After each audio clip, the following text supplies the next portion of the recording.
बिस्मिल्लाहिर्रहमानिर्रहीम। मुअज़्ज़िज़ सामीन अस्सलामु अलैकुम रहमतुल्लाहि व बरकातुहू। हज़रत दाऊद अलैहिस्सलाम की कौम बंदर कैसे बनी? हज़रत दाऊद अलैहिस्सलाम की कौम 70,000 अफराद के साथ समंदर के किनारे हिला नामी बस्ती में रहा करते थे। इन लोगों को अल्लाह ताला ने हजारों नेमतों से नवाज रखा था, लेकिन जब राहत और सुकून आया तो ये अल्लाह की इबादत से महरूम हो गए और अल्लाह की मखलूक़ात पर जुल्म करने लगे। तो यूं अल्लाह ताला ने इनको खबरदार किया कि हफ्ते में एक दिन शिकार ना किया करो, इतवार से जुमे तक जितना शिकार करना है कर लो, लेकिन एक दिन अल्लाह की इबादत और मखलूक़ात के लिए अमन के लिए रखा। तो यूं अल्लाह ताला ने इनसे इम्तिहान लेना शुरू किया।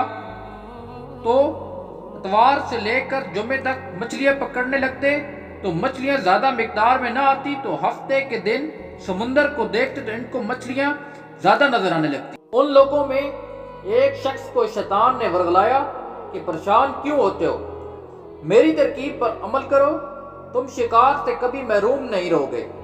तो बस शैतान के कहने पर उस शख्स ने हफ्ते के दिन कांटा लगाकर डोरी समुंदर में डाल दी। मछलियां फंसने और शैतान ने कहा कि तुम मछली को इतवार के दिन निकालना, यूं हफ्ते की गुर्बत भी बाकी नहीं रहेगी और तुम्हारा शिकार भी हो जाएगा। बस शैतान की बताई हुई तरकीब पर हफ्ते के दिन मछलियां फंसी रही और इतवार को निकालता और खुशी खुशी खाता। जब आस पास के लोगों ने उससे पूछा तो उनको भी यही तरकीब बताने लगा और यूं उस कौम को कुछ ही हफ्तों के दिन मछलियां पकड़ने के लिए जाल फेंकते और इतवार के दिन निकालते, और कुछ ने तो समुंदर में से नालियां बनाकर छोटे तालाब बना दिए, ताकि अगले दिन जैसे ही मछलियां यहाँ से गुजरे तो तालाब में फंस जाएं और हम इतवार को वही मछलियां निकालने के लिए पकड़ कर खाएंगे। इसी गांव में कुछ अल्लाह के खास बंदे भी मौजूद थे जो कहने लगे कि ऐ लोगों, अल्लाह ने हफ्ते के दिन शिकार करने से मना किया है, बस जो तुम जाल फेंकते हो या जो छोटे छोटे तालाब बनाते हो, इनमें हफ्ते के दिन अगर मछली फंसती है तो ये शिकार भी हफ्ते का दिन का है। अल्लाह के अजाब से डरो, अल्लाह की नाफरमानी ना करो। और वो लोग उन लोगों का मजाक उड़ाने लगे कि हमारी जो मर्जी होगी हम वो करेंगे। अब्बास बस्ती में 3 ग्रुप बन गए। एक ग्रुप में 70,000 अफराद लोग थे जो नाफरमान लोगों की बार बार इस्लाह करते, दूसरे वो जो इनसे नफरत करते और खामोशी इख्तियार करते, तीसरे वो जो गुमराह होकर अल्लाह की नाफरमानी कर रहे थे।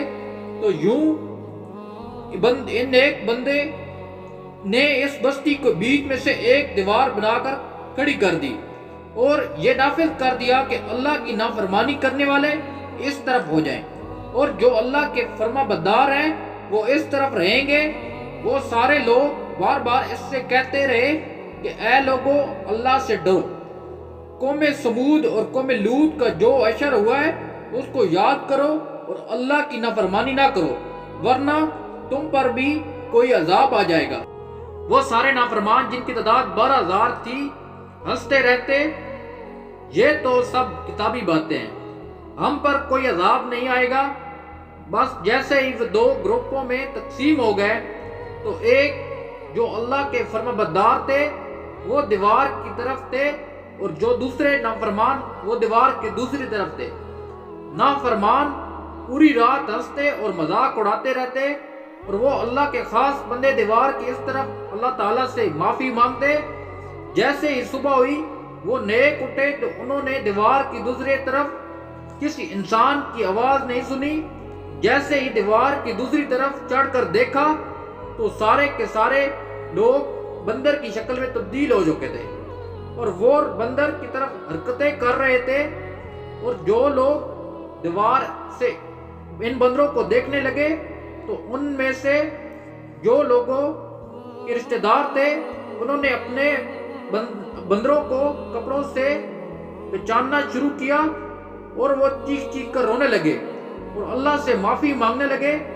जब अल्लाह का अजाब आता है तो वो होकर रहता है। वो 12,000 जो लोग बंदर बन चुके थे کچھ بھی کھا نہیں سکتے تھے، اور وہ 3 دن کے بعد اسی عذاب میں مر گئے۔